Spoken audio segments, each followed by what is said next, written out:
आजकल की जनरेशन का माइंडसेट वीक होते जा रहा है। क्यों? क्योंकि फोकस की कमी है, पेशेंस की कमी है। तो हनुमान जी की भक्ति से कैसे हम अपने कष्टों का निवारण कर सकते हैं? हनुमान जी की साधना कल्प वृक्ष।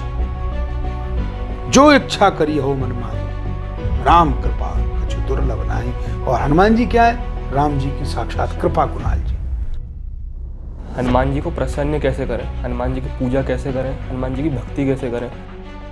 भक्ति तो ठीक है, भक्ति के साथ साथ हमें अनुकरण भी करना है। और अनुकरण हम करेंगे तब ही हमारे जीवन में वह परिवर्तन होगा। अच्छा, रामायण और महाभारत में हनुमान जी की कितनी बड़ी भूमिका रही है? क्या द्वापर, क्या त्रेता, क्या सतयुग, क्या कलयुग, हनुमान जी महाराज की स्वीकारोक्ति सदैव है। उनके बिना किसी का काम नहीं चलने वाला। भूत पिशाच निकट नहीं आवे, महावीर जब नाम सुनावे। ये श्लोक की महिमा, ये श्लोक अपने आप में कितना शक्तिशाली है। पूरे दैवीय गुणों का समूह ही हनुमान जी। अच्छा, हम हनुमान जी की भक्ति से अपनी किस्मत बदल सकते हैं? जीवन तो हमें साक्षात्कार के लिए मिला है। हम हैं क्या ये जानने के लिए हमें ये जीवन मिला। तो ये जनाने का जिनमें सामर्थ्य है वो हनुमान।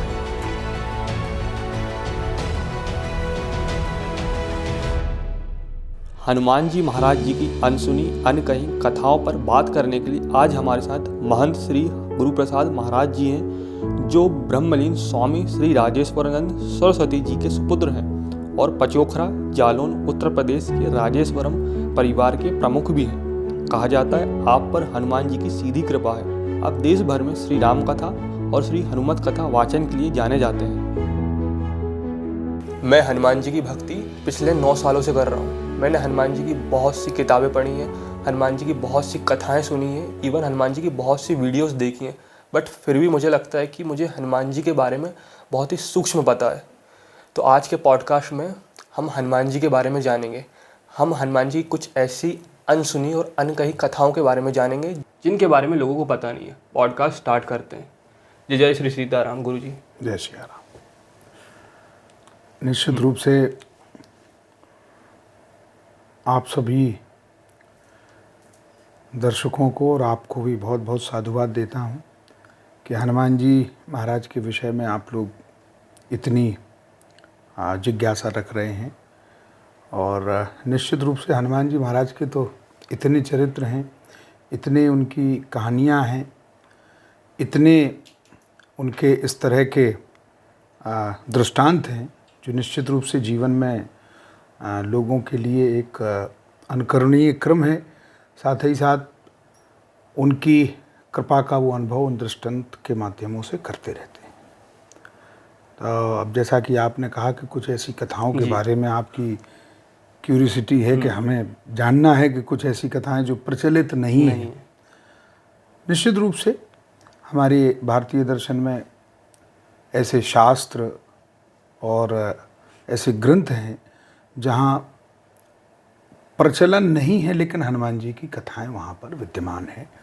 एक बड़ा प्राचीन ग्रंथ है हनुमान नाटक करके। उस ग्रंथ में निश्चित रूप से हनुमान जी महाराज की कई अप्रचलित कथाएं हैं और पुराने समय में कई संत उसका बहुत उपयोग करते थे, प्रयोग करते थे।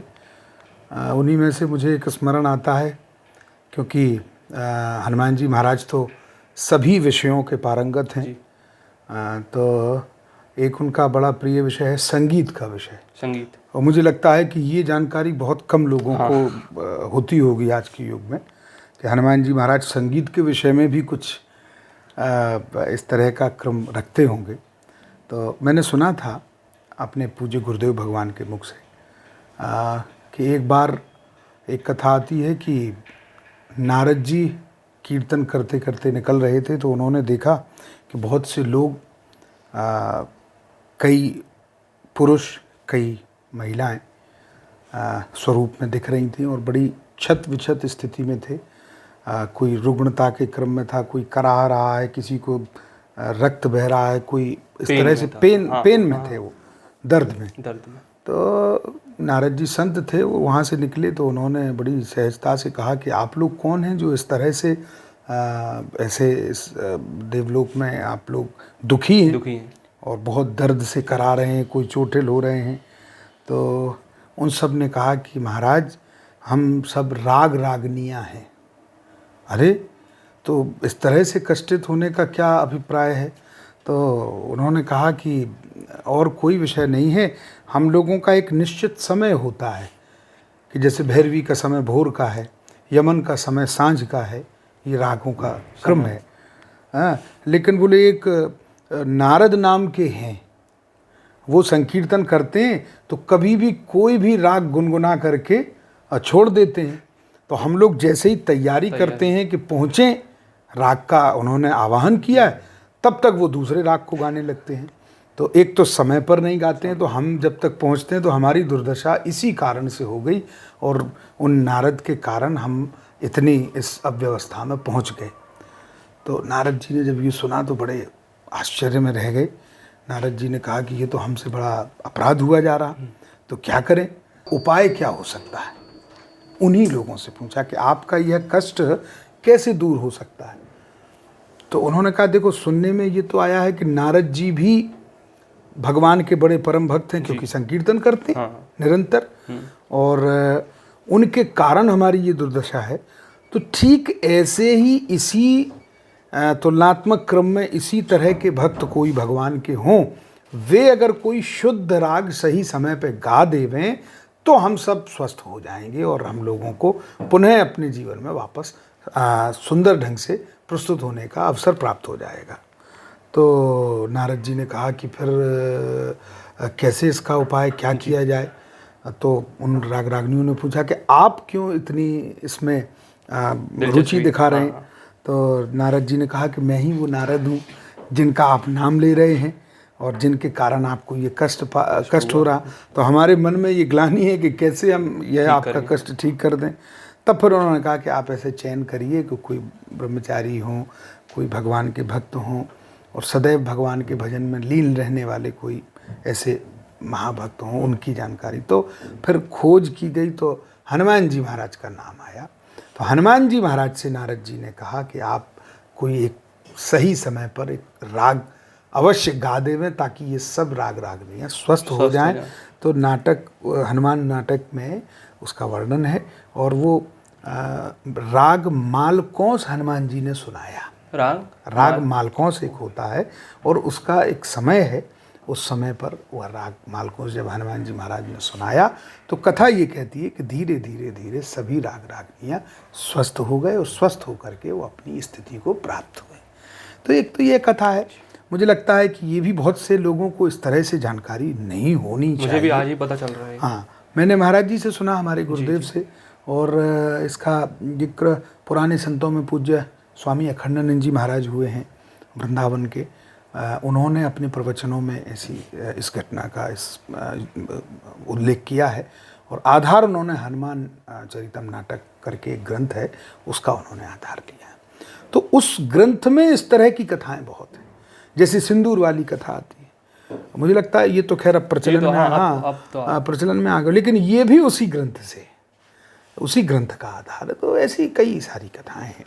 हाँ, अब जैसे परसों एक मैं बात सोच रहा था और मैंने पढ़ा भी, एक बड़े अच्छे लेखक और बड़े अच्छे साधक हुए हैं श्री सुदर्शन सिंह जी सुदर्शन चक्र जी।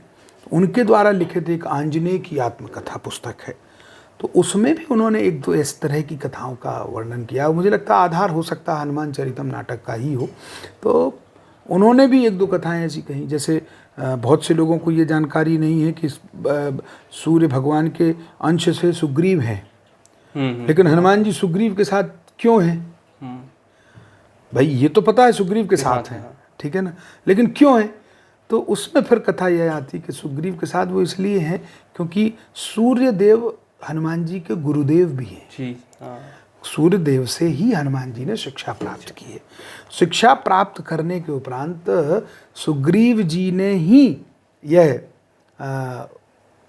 सूर्य भगवान ने ही सुग्रीव जी के लिए हनुमान जी से कहा कि देखो, अगर तुम शिक्षा पूरी कर चुके हो, गुरु दक्षिणा तुम्हें देने का भाव है। हनुमान जी ने कहा कि मैं आपको क्या दे सकता हूँ, क्या मेरी ओर से ऐसा सेवा का क्रम हो जाए जो मुझे लगे कि मैंने आपसे शिक्षा ग्रहण की है।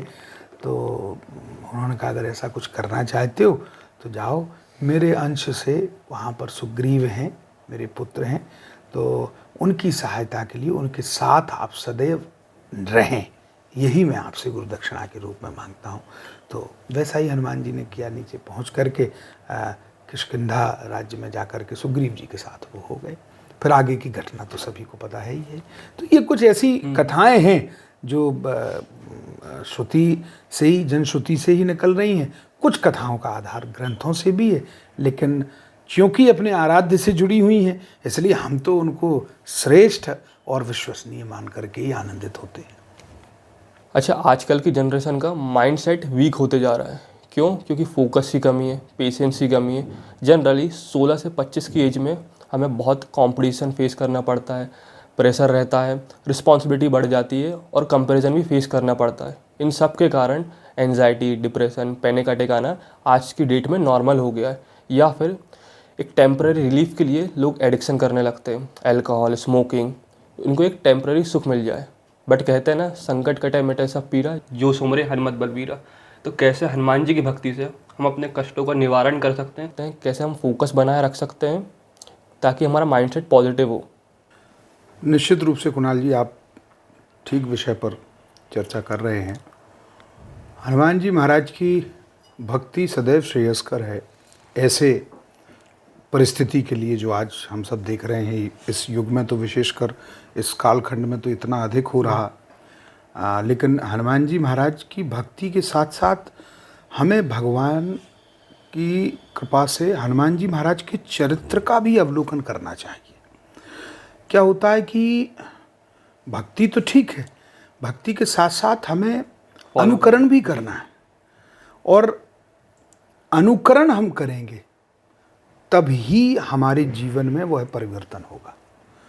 किस प्रकार से हनुमान जी ने कितने पेशेंस के साथ, कितने धैर्य के साथ माता सीता की खोज के लिए सारे के सारे उपक्रम किए हैं, और कैसे युद्ध से लेकर के और किस प्रकार से, चाहे वो सुग्रीव जी के साथ भी कितनी धैर्यता के साथ हनुमान जी। तो सबसे बड़ी बात तो हनुमान जी से बड़ा धैर्यवान तो कोई है ही नहीं, और जो धैर्यवान नहीं है उसके साथ ही ये समस्याएं होती हैं। तो हनुमान जी महाराज की भक्ति तो ठीक है, वह तो जीवन में उतरेगी तो अपने आप वो तो कार्य करेगी, लेकिन अगर हम अनुकरण भी कर लेंगे तो उसका फायदा जल्दी मिलने लग जाएगा। कि जैसे वो धैर्यपूर्वक कितनी विषम परिस्थितियों में जो है सुग्रीव को भी ढांढस बंधा रहे हैं, है ना, सुग्रीव को भी ढांढस बंधा रहे हैं। यहाँ राम जी के काज में भी सबसे आगे जा रहे हैं, और कैसी कैसी परिस्थिति वहाँ पर उत्पन्न हो रही हैं। आप सोचो, अगर अलौकिक रूप से भी हम लोग विचार न करें, लौकिक रूप से उसको देखें कि अंगद जी के साथ स्वयं प्रभा वाली गुफा में प्रवेश करने के पूर्व आशंकाओं से भरे हैं कि भाई ये भूख प्यास लग रही है, इतने सारे बानर हैं साथ में, क्या होगा इनका।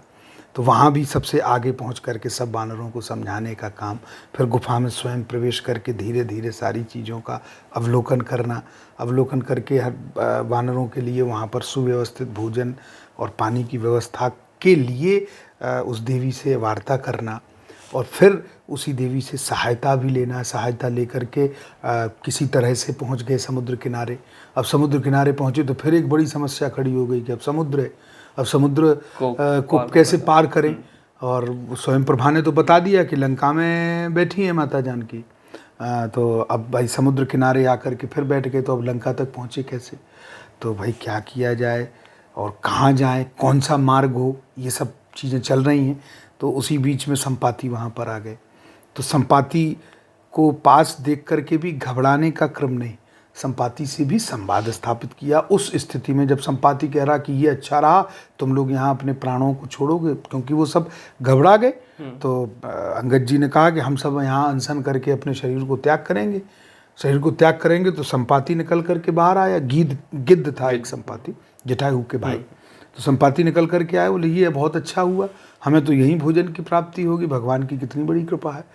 तो मतलब अगर कोई और होता तो निश्चित रूप से घबराता कि ले अब तो समुद्र इस तरफ है, मरना भी है और ये और आ गए हैं। तो घबराहट में बेचारा और अपने प्राण त्याग दे। तो लेकिन वहाँ धैर्य वहाँ फिर हनुमान जी का उन्होंने संवाद किया। संवाद करने में पता चला कि वो जटायु के भाई हैं, तो अरे मेरा भाई। तो इस तरह से फिर संपाति जो जिससे इस तरह का खतरा था कि ये हम लोगों को खा जाएगा, वही संपाति ने उनको मार्ग बतलाया। तो रास्ता उसी समस्या से ही निकला, धैर्यपूर्वक और फोकस किए हुए अपने लक्ष्य की ओर। ये एक क्रम हनुमान जी का है। और फिर वहाँ जब रास्ता मिला कि अब 100 योजन समुद्र कौन जाए, तो 100 योजन समुद्र जाने के लिए हनुमान जी निश्चित रूप से समर्थ देव हैं। और हनुमान जी ने सबसे बाद में अपनी बात रखी। यह भी एक क्रम है, अकुलाना नहीं चाहिए। अगर भाई जैसे कोई चर्चा चल रही है और चर्चा चलते समय में आपको खूब पता है कि हम ये कर सकते हैं, ये हो सकता है, उस समय भी हमें किस तरह से पेशेंस रख करके शांत होकर के सबकी बात सुनना हो, फिर अपनी बात भाई, इसलिए क्योंकि कार्य बड़ा हो रहा। ऐसा तो नहीं कि कोई हमसे भी बेहतर करने के क्रम में हो और हम बोल पड़े पहले तो वो काम हमारा खराब ही हो जाए और भगवान का कार्य प्रभावित हो जाए। तो ये नहीं, शांतिपूर्वक सबको सुन रहे हैं। और सुनने के बाद फिर धीरे से जामवंत जी ने जब विषय रखा, तब फिर उन्होंने कहा कि ठीक है, आपका जामवंत जी ने कहा कि आपका जन्म तो भगवान के कार्य के लिए हुआ। तो हनुमान जी भगवान के कार्य के कारण प्रस्तुत हुए, क्या भगवान के कार्य के लिए हम सर्वथा आगे हैं। और फिर किस प्रकार से उनकी यात्रा प्रारंभ हुई, कितने विनयी भाव से सभी वानरों को प्रणाम कर रहे हैं, जो नहीं जा पा रहे हैं उस पार, जो नहीं जा पा रहे उनको भी प्रणाम कर रहे हैं, है ना। और ये विनयी भाव भी तभी आता जब आप धैर्यवान होते हैं। ये सारे दैवीय गुण हैं। और ये दैवीय गुण निश्चित रूप से, जो पहली बात आपने कही कि हनुमान जी महाराज की कृपा से ही प्राप्त होता है ना। भक्ति तो हमें हनुमान जी की करनी है, लेकिन हनुमान जी के चरित्र का अनुकरण भी करना है।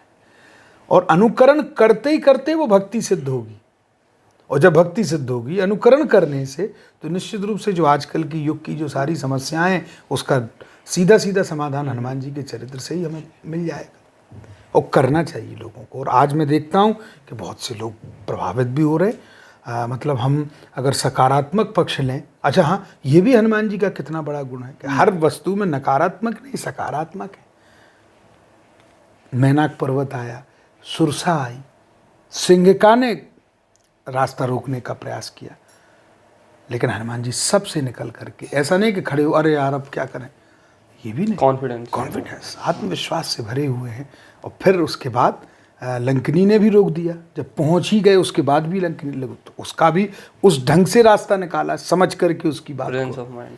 तो ये सब चीजें इस पूरे दैवीय गुणों का समूह ही हनुमान जी। और उन हनुमान जी की भक्ति को हम अपने जीवन में अनुकरण के माध्यम से यदि उतारेंगे, तो जो आज की समस्याएं हैं कुणाल जी, वे सारी की सारी समस्याएं दूर हो जाएंगी। लेकिन लोगों को मन से अनुकरण करना पड़ेगा। मन से हनुमान जी के चरित्र के लिए कोई पाठ, कोई इस तरह का क्रम अवश्य अपनाना होगा, उससे आपको शांति मिलेगी। हाँ, यही हमारा पुराना एक इस तरह का उपाय है। हाँ, तो निश्चित रूप से आज हम यह भी देख रहे हैं कि काफ़ी लोग उस तरफ मुड़े भी हैं और काफ़ी लोगों को उसका लाभ भी मिला है। और जो लोग आगे इसको करेंगे उनको भी इसका लाभ मिलेगा। आपने बहुत अच्छी बात कही। मैंने ये भी देखा कि लोग भक्ति तो करते हैं, बट वो उनके चरित्र को फॉलो नहीं करते। हनुमान जी अपने आप में कितनी बड़ी इंस्पिरेशन है, कितना कुछ सीखने को मिलता है। Presence of mind, confidence, focus, आपने बहुत अच्छा कहा। तो यही है हनुमान जी महाराज के चरित्र को लेकर के, बस यही है कि भक्ति तो एक विषय है ही, लेकिन भक्ति के साथ साथ हमें विचार भी करना चाहिए कि भाई ठीक है, ये तो अच्छी बात है और हमारे साक्षात प्रगट देव हैं हनुमान जी महाराज, और उनकी भक्ति का तो फल है ही है। लेकिन अगर हम उनके चरित्रों का भी अनुकरण कर लें, तो ये जो आम जीवन की समस्याएं, इनसे भी हम निजात पा जाएंगे, हमें उसका रास्ता सहज ही मिल जाएगा। किस प्रकार से समुद्र को पार करना है, किस प्रकार से लंकनी का सामना करना है, किस प्रकार से लंका में जाकर के पूरे समुद्र को, यह समुद्र के लंका में बीच में जाकर के पूरी सोने की लंका को जला दिया, कैसे राक्षसों से 2-2 हाथ किए, तो ये सारा का सारा उपक्रम है हनुमान जी का। और फिर भी बड़ी विनम्रता के साथ आकर के माता ने कहा कि हनुमान जी तुम्हारा इतना प्रभाव नहीं माता, सब आपका आशीर्वाद है, सब आपकी कृपा है, आप लोगों के कारण, आप दोनों के कारण ये सब संभव हो पाया। ये विनयी भाव आजकल के युवाओं में सबसे बड़ी विडंबना ये है कि विनयी नहीं है, एरोगेंस, इतना एरोगेंस है कि तुरंत गुस्सा हो जाते हैं। कोई जरा सी बात कह दे उतने में क्रोधित हो जाते हैं। अरे नहीं भैया, हर चीज पे विचार करो, हैं? और भाव के साथ साथ श्री हनुमान जी महाराज की वाणी कितनी मधुर है? वो लंकेश उनको किस तरह से बोल रहे हैं, कहो वो जब कहते हैं तो हनुमान जी को किस तरह से प्रस्तुत होते हैं, और हनुमान जी कहते हैं प्रभु मुझे भूख लग रही थी इसलिए मैंने कहा। ये हनुमान जी महाराज है। तो ऐसी सब चीज़ों का भी हमें अनुकरण करना चाहिए। भक्ति तो ठीक है, भक्ति के साथ हमें भक्ति है क्या? भक्ति अनुकरण ही तो है। भक्ति अनुकरण ही है, अनुकरण है। इसलिए हनुमान जी के चरित्र से हमें सदैव, इस युग में नहीं, चारों युगों में, हर समय में हनुमान जी का चरित्र अनुकरणीय है जी। मैं तो ये कहूँगा। तो तीसरा सबसे इम्पोर्टेंट पॉइंट आता है, हनुमान जी को प्रसन्न कैसे करें, हनुमान जी की पूजा कैसे करें, हनुमान जी की भक्ति कैसे करें। और सबसे इम्पोर्टेंट बात आती है कि हनुमान चालीसा पढ़ने का सही तरीका क्या है। देखिए, हनुमान चालीसा निश्चित रूप से एक कुंजी है। जैसे सभी तालों का एक मास्टर की होती है, तो हम तो ये मानते हैं हनुमान चालीसा सभी तालों की मास्टर की है। और निश्चित रूप से अगर हमें अपने चाहे भाव का कमरा खोलना हो, चाहे सिद्धि का कमरा खोलना हो, चाहे हमें अपनी जो हमारी कामनाएं हैं, सांसारिक कामनाएं होती हैं, उसके लिए भी अगर हमें ताला खोलना है तो हनुमान चालीसा उसकी चाबी है। तो निश्चित रूप से हनुमान चालीसा कुछ अनुष्ठानात्मक क्रम में भी कर सकते हैं, कई लोग भाव के रूप में भी करते हैं, कई लोग ऐसे चलते चलते पढ़ते हैं। हालांकि वैसे तो हनुमान जी महाराज के हनुमान चालीसा में ही लिखा है कि जो यह पढ़े हनुमान चालीसा होय सिद्धि साखी गौरी सा। तो जो में तो उन्होंने कोई एक क्राइटेरिया तो बनाया नहीं है ना। जैसे कई लोग कहते हैं कि ये नहीं पढ़ सकते, वो नहीं पढ़ सकते। हनुमान जी कहते हैं जो ये पढ़े, तुलसीदास जी कह रहे हैं जो ये पढ़े, है ना। तो वो भी कोई ऐसा बंधन नहीं है। हाँ, लेकिन इतना जरूर है कि जब हम भोजन भी करते हैं तो जरा सलीके से करते हैं, या डिसिप्लिन उसका होता है, प्रोटोकॉल्स थोड़े थोड़े से हम लोगों को मान लेने चाहिए। अब हनुमान जी महाराज की पूजा कर रहे हैं, अगर किसी को आवाहन करेंगे, जैसे आप हमें यहाँ बुला रहे हैं और आप हमको व्यवस्थित स्थान पर नहीं बैठा लेंगे तो आपको भी ऐसा लगेगा, हमें भी थोड़ा ऐसा लगेगा कि यार हम गए थे कुणाल जी के पास और व्यवस्थित स्थान नहीं हुआ। तो अगर हम पूजा कर आवाहित करके हम पूजन प्रारंभ कर रहे हैं तो निश्चित रूप से पवित्र होकर के, स्नान करके और दिया आदि प्रज्वलित करके, दीपक रख करके, इस तरह के क्रम हैं।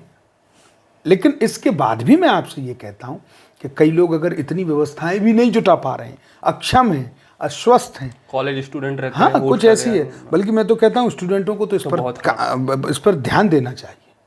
क्योंकि वृद्ध लोग करें वो तो समझ में आता है कि वो रुग्ण है, उनके शरीर की स्थिति नहीं है।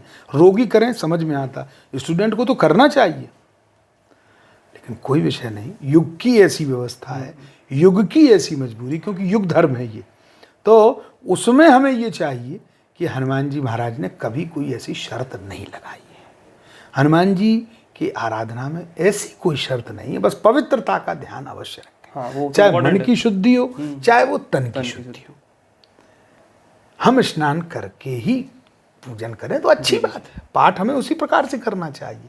नहीं, अगर कोई बहुत विषम परिस्थिति है तो हनुमान जी महाराज को प्रणाम करके हम वैसे भी कर सकते हैं कि जैसे कोई यात्रा में है, अब हम ट्रेन में जा रहे हैं, वहाँ स्नान नहीं कर सकते, लेकिन हमारा नियम है, तो भाई ठीक है, हनुमान जी महाराज से प्रणाम करके कि या तो नियम टूटे या फिर हम हनुमान चालीसा पढ़ ही लें। तो उसमें कोई ऐसा बाध्यता वाला क्रम नहीं है हनुमान जी की ओर से।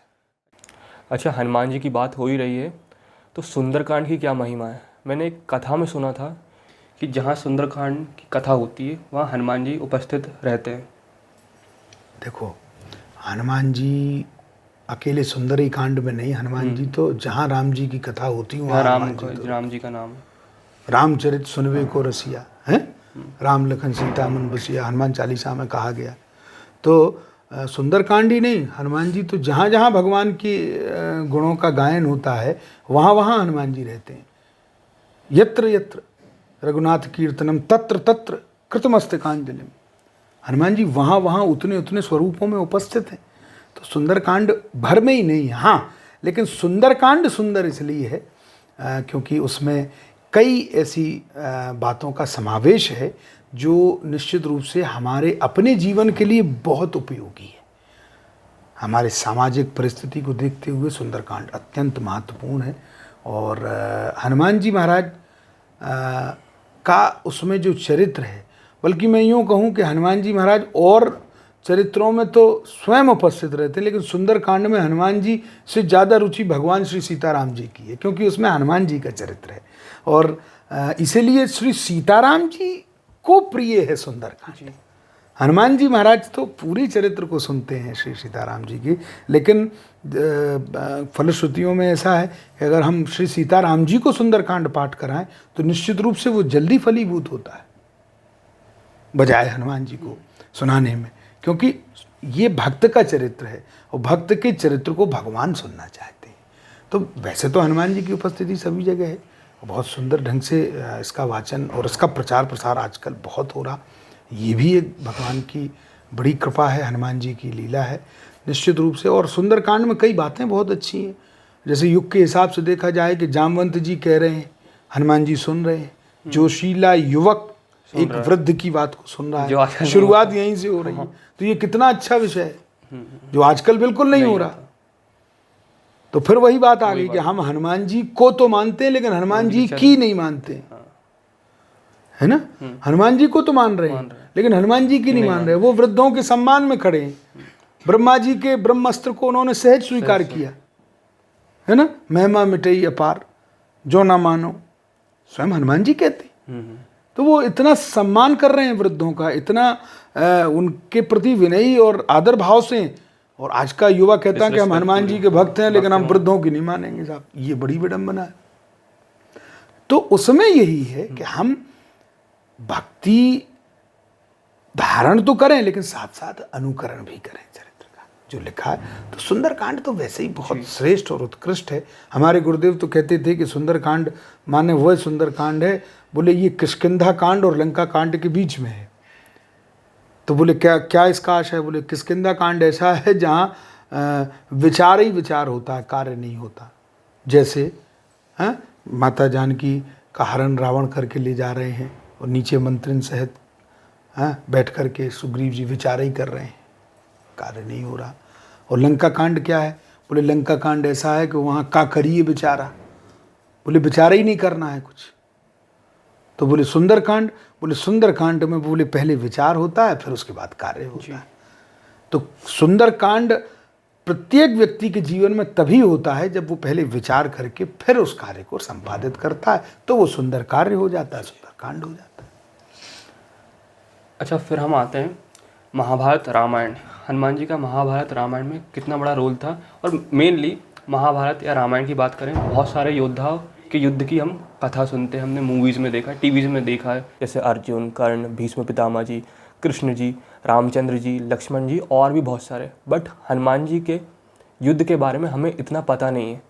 देखो, हनुमान चालीसा ही से अपन शुरू हुए थे। हनुमान चालीसा में लिखा है चारों युग प्रताप तुम्हारा।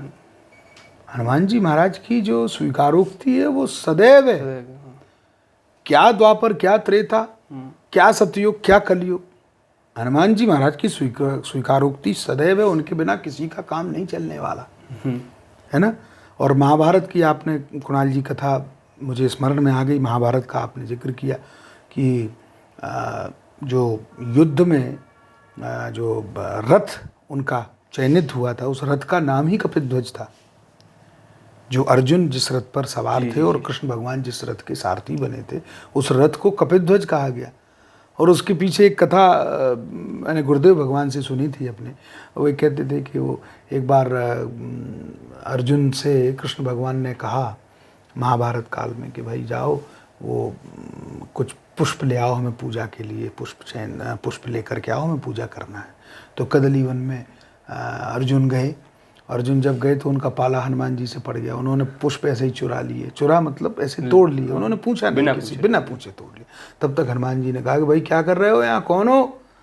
तो अर्जुन ने कहा कि प्रभु ऐसा है कि हम अपने स्वामी के लिए, उनकी पूजा के लिए पुष्प लेने आए हैं, तो लेके जा रहे हैं। तो बोले पुष्प लेने आ रहे हो तो पूछोगे भी नहीं, और ये भगवान श्री राम की बगिया है और इससे ऐसे पुष्प नहीं ले जाए जा सकते हैं। तो अर्जुन ने कहा कि क्यों नहीं ले जा सकते? तो बोले किस स्वामी के लिए ले जा रहे हो? तो अर्जुन ने कहा कि हम कृष्ण भगवान के लिए ले जा रहे। तो थोड़ा विनोद किया हनुमान जी ने, अरे भाई ठीक है ले जाओ, तुम्हारे तो स्वामी जेल में पैदा हुए, वो ये चोरी नहीं कराएंगे तो कौन कराएगा? उन्होंने विनोद किया, उनका संबंध है इसीलिए उन्होंने कहा।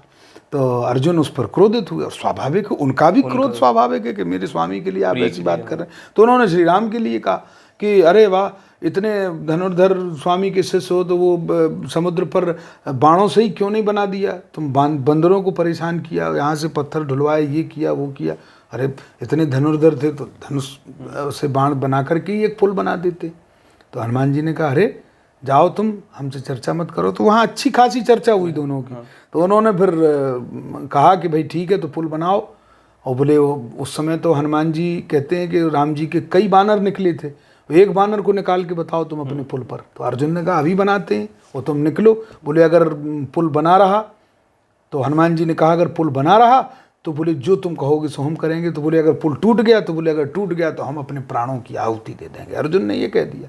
और जैसे ही उन्होंने ये कहा, और तो वैसे ही हनुमान जी ने वह स्वरूप धारण किया। उस अर्जुन ने पुल बनाया, हनुमान जी ने ऐसा स्वरूप धारण किया कि एक एक रोम पे 100-100 योजन के पत्थर लगा लिए। अब पहाड़ जैसा शरीर, पहाड़ जैसे शरीर में कई पहाड़ और लग गए।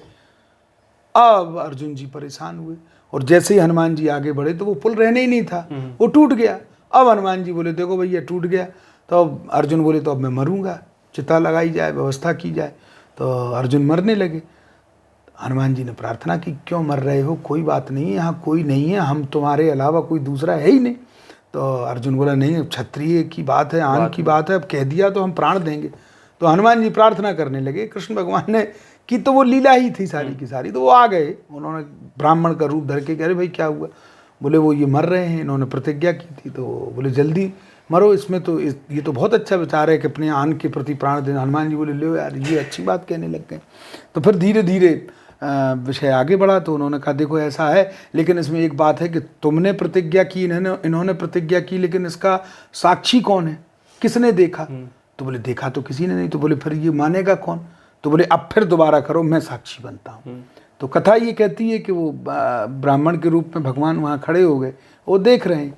तो बोले उन्होंने फिर उसी प्रकार से पुल बनाया, और हनुमान जी ने फिर वही रूप धारण किया।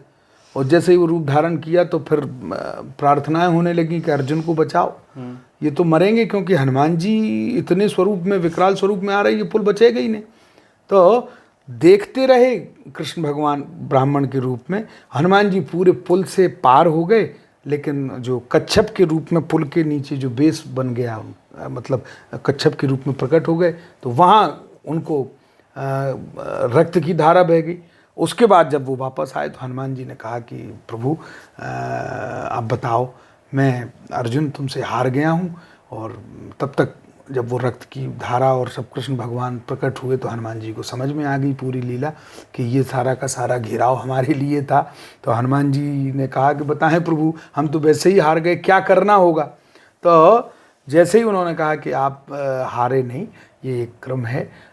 तो बोले फिर भी बताओ सेवा क्या करनी है? बोले सेवा कुछ नहीं, आपको समय पर हम अवश्य बुलाएंगे, एक रण होना है निश्चित, युद्ध अब अवश्य में संभावित है, उसमें आपको रहना है, आपकी भूमिका रहेगी। तो हनुमान जी ने कहा कि बिल्कुल रहेंगे, आपकी आज्ञा, लेकिन हमारी मजबूरी है, हम सत्संग के बिना नहीं रह पाते, कथा सुननी पड़ती। तो भगवान ने कहा कि चलो वही भी व्यवस्था करेंगे हम। तो फिर कथा यह भी आती कि जो गीता गायन हुआ भगवान श्री कृष्ण के मुखारविंद से, वो एक रूप से हनुमान जी के लिए ही हुआ। हनुमान जी उस रथ पर कपि मतलब ध्वज के रूप में हनुमान जी उस रथ पर रहे सदैव। और उसमें एक कथा और आकर के फिर मैं इसका पटाक्षेप करूंगा कि एक देश के निर्माण में एक सर्प का पूरा परिवार नष्ट हो गया था, वह सर्प बाण बन करके कर्ण के पास पहुंच गया कि मैं अमोघ हूँ और मेरी भी शत्रुता अर्जुन से, मैं इसको मारना चाहता हूँ, तो मुझे जब चलाओगे तो मैं निष्फल होकर के नहीं लौटूंगा, मैं उसके प्राण लेकर के लौटूंगा। तो जब ये बात आई तो सबने ये देखा, वो कर्ण ने उस बाण का प्रयोग करना प्रारंभ कर दिया और जैसे ही वो बाण का संधान करके उस बाण को छोड़ा तो सबने प्रार्थना की कृष्ण भगवान से कि अर्जुन को बचा लो, ये मर जाएंगे और ये बाण अमोघ है। तो कृष्ण भगवान ने फिर हनुमान जी से कहा कि हनुमान जी बचा लो। तो हनुमान जी जो बुद्धि में अग्रगण्य, उन्होंने तुरंत एक रास्ता निकाला, इतना वजन अपना बढ़ा दिया कि वो रथ जो है पृथ्वी में ही भीतर चला गया और बाण ऊपर से निकल गया। ये कथाएं हैं। और फिर जैसे युद्ध समाप्त होता है महाभारत का, उसके बाद सब उतर गए नीचे, पहले अर्जुन को उतारा, फिर भगवान उतरे। और जैसे ही भगवान उतर के और दोनों लोग खड़े हो गए, बोले अब चले, बोले नहीं अभी रुको। फिर हनुमान जी को भी उतारा और जैसे ही हनुमान जी उतरे वैसे ही आग लग गई उस रथ में। ये सब कथाएं हम सब ने सुनी है। तो हनुमान जी का प्रभाव तो चारों युगों में, सभी देव उनके बिना काम कोई कर ही नहीं सकते। तो ऐसे हमारे हनुमान जी महाराज हर कालखंड में उनका प्रभाव रहता है। अच्छा, आपने हजारों लोगों को हनुमान जी की कथा सुनाई है, बट ऐसी कौन सी कथा है जो आपके दिल के बहुत करीब है? वैसे तो हनुमान जी हमारे आराध्य हैं और उनकी कई गाथाएं बहुत श्रेष्ठ हैं, उत्कृष्ट हैं, लेकिन अपने दिल के करीब मैं तो क्या कहूँ, हनुमान जी महाराज का सबसे बड़ा जो मुझे लगता है कि जो उन्होंने भगवान को अपने हृदय में जो एक स्थान दिया, मतलब अपने हृदय में हनुमान जी सदैव भगवान को धारण करके रखते हैं। ये सबसे बड़ा हनुमान जी का सद्गुण निश्चित रूप से, ये सबसे कठिन होता है। और लेकिन हृदय में भी तभी कोई व्यक्ति तभी कोई महापुरुष या भगवान ठहर पाते हैं जब भगवान स्वयं चाहे कि हम इसके हृदय में रहना चाहें। तो भगवान का जो प्रेम है हनुमान जी के प्रति, उस प्रेम के प्रति, उस भाव का जब हम दर्शन करते हैं तो निश्चित रूप से हमें लगता है कि देखो तो हनुमान जी की ऊपर भगवान की कितनी कृपा है। और जब भगवान की इतनी कृपा हनुमान जी के ऊपर है तो हम हनुमान जी से ये प्रार्थना करते हैं कि आपकी यदि कृपा हमें मिल जाएगी तो आप दोनों की कृपा हम पर हो जाएगी तो हम अभिसिंचित हो जाएंगे, आनंद हो जाएगा। भगवत भजन का जो क्रम है हनुमान जी के द्वारा वह सर्वोत्कृष्ट है। सुमिर पवन सुत पावन नामो, अपने बस करी राखे राम। जो ये शिक्षा हनुमान जी के चरित्र से मिलती है उसको ही हमें हृदयंगम करना चाहिए। कथाएं तो सभी प्रिय हैं, कोई भी ऐसी कथा नहीं है जो हनुमान जी की हमें प्रिय तो छोड़ो, मतलब जो हमारे जीवन में परिवर्तन के क्रम में ना हो। इसलिए हनुमान जी तो हनुमान जी, बस इतना ही कहूँगा। अच्छा, आप हनुमान जी को किस रूप में देखते हैं? एक देवता के रूप में, एक दोस्त के रूप में, एक गुरु के रूप में, या फिर एक भाई के रूप में? अब मैंने भाई और दोस्त क्यों कहा? क्योंकि मैंने बताया कि मैं हनुमान जी की भक्ति, हनुमान जी की पूजा पिछले 9 सालों से कर रहा हूँ। तो मैंने हनुमान जी के बारे में बहुत पढ़ा है, जाना है, बहुत सुना है। तो मैंने कहीं सुना था कि अगर आपको हनुमान जी को प्रसन्न करना है, हनुमान जी की भक्ति करना है, तो आपको हनुमान जी को अपना मानना पड़ेगा। आपको हनुमान जी को गुरु मानना पड़ेगा, या आप दोस्त मान लो, या मेंटर मान लो, या बड़ा भाई मान लो। सिंस मेरा कोई बड़ा भाई नहीं था तो मैंने हनुमान जी को अपना बड़ा भाई माना। ठीक है, हम एक दिन सुन रहे थे आशुतोष राणा जी से, किसी ने पूछा कि ये कैसे आपको याद रहता है, तो उन्होंने कहा कि याद का उल्टा करो तो बोले दया। बोले गुरु की दया होती है तो याद आ जाता है, तो तुम इधर से याद करते हो, हनुमान जी तुम पर दया करेंगे, सीधी सी बात है। और हनुमान जी किस रूप में? हनुमान जी तो सब रूप में, चाहे गुरु रूप में हो, मतलब मानिए जो भावे। मतलब भगवान ने ऐसी कोई शर्त नहीं लगाई है, आपके मन में जो भाव आ रहा उसके हिसाब से आप उसको धारण कर सकते हैं। आप उनको भाई मानते हैं, बहुत अच्छी बात है। आप सदैव उस भाव में रहें, हनुमान जी आप पर कृपा करेंगे निश्चित रूप से, निश्चित रूप से। और संबंध तो देखो, भक्ति की सबसे पहली शर्त तो संबंध ही है जी। यह भी एक शाखा ही है। अगर हम संबंध में भी हैं किसी के संबंध में भी हैं तो ये भी भक्ति का ही एक रूप है, बल्कि ये श्रेष्ठ रूप है कि हम उस तरह की औपचारिकीय क्रमों से बच करके हम उनका संबंध मान रहे हैं। भाई हमारे तो भाई हैं, तुम्हारे देवता होंगे, है ना। लेकिन ये स्थिति भीतर तक, अंतःकरण तक पहुंच जाए, सतह पर न रहे, उसमें डूबना हो जाए, उस संबंध में आपकी निरंतरता हो जाए, तब ही कल्याण होगा।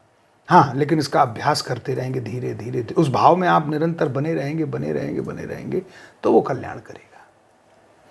जैसे मैंने पहले कहा ना, आप याद करते रहो, भगवान दया करेंगे, हनुमान जी दया करेंगे। हनुमान जी से बड़ा दयालु तो कोई है ही नहीं।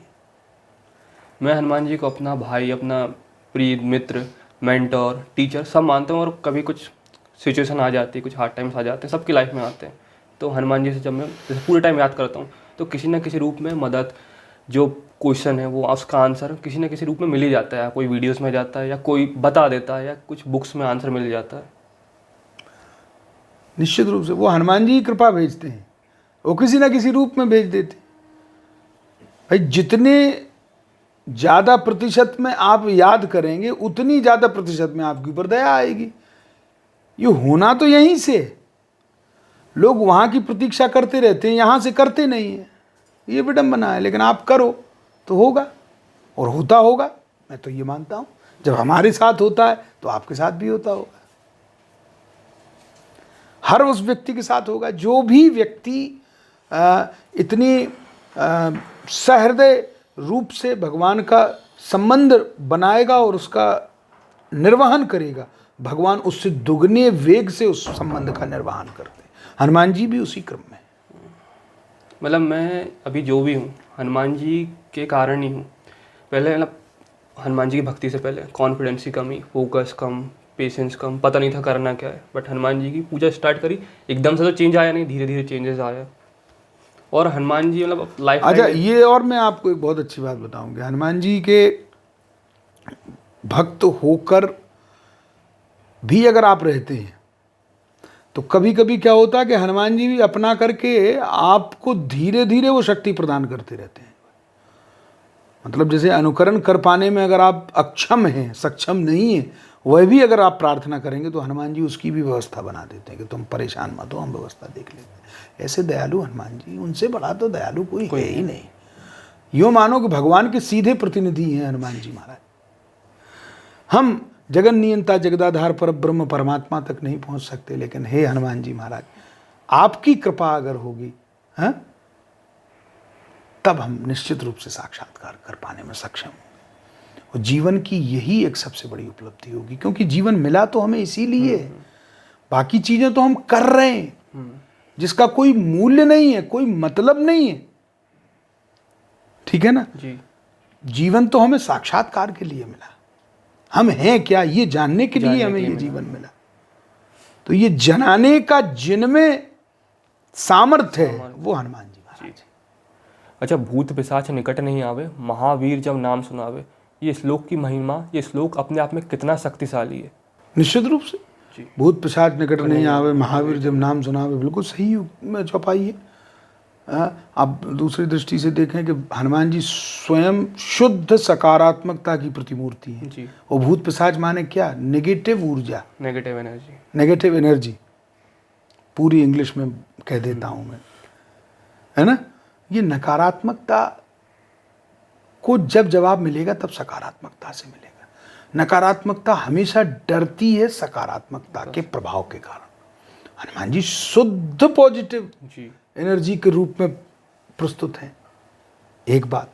और दूसरी बात, हनुमान जी महाराज का संबंध श्री शंकर भगवान से भी है। उनके 11वें रुद्र हैं, अंश हैं, और ये सारी की सारी सेना है तो सब शंकर ही जी की, है ना।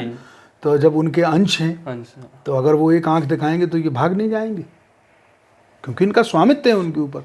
और तीसरी बात, हमारे गांव में इसको हवा बोलते हैं कि हवा लग गई तुम्हें। भूत पिशाच माने ऐसे नहीं बोलते, बोले हवा लग गई तुम्हें, ये हवा लग गई, वो हवा, ये खराब, वहाँ मंदिर गए थे तुम, फलाने कुआं पे गए थे तो तुम्हें वहाँ वो हवा लग गई थी। हवा। और हनुमान जी क्या है? पवन के पुत्र।